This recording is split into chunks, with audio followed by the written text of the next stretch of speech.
Hello and welcome to this short tutorial on how to use the QRIS TA tracking logs. First, you'll receive an email from Sherry Friedman that looks just like this one with the two links that you'll need to be able to track your TA. What you do to get started is click on the first link that says QRIS TA log entry form. Click right on there and it takes you right to the TA tracking form. I will take a quick walk through each of these fields, but just know if you have any questions, Sherry Friedman is the contact person here to support you. First, username and SDA, those are pre-filled with your information. That way the TA gets tracked back to you. You don't have to fill in your name or SDA. Next, the date of contact or event. This is here pre-populated with today's date. If the contact happened on a different day, an earlier day, you just click on the calendar, click on the day it happened, and leave it be. Next one, is it incoming or outgoing? Did you initiate or did the program initiate? Funding source, who is funding this work that you're doing? Is it your CCR&R core funding? Is it your QRIS funding, Focus Network, or some other funding source? Next, number 4 is all for you as the user.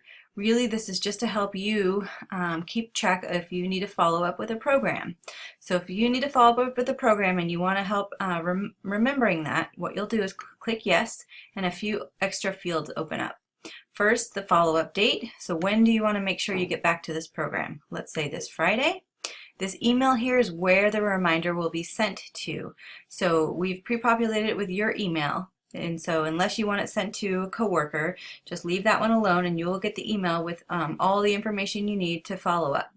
Then right here you would just type in some notes about what you want to follow up on, and those notes will be sent to you in that email. Next, we have method of contact. How are you communicating with this provider or program?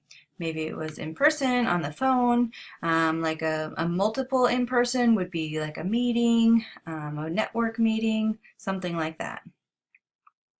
Next, the contact name. This one really is to help you track who you have been working with.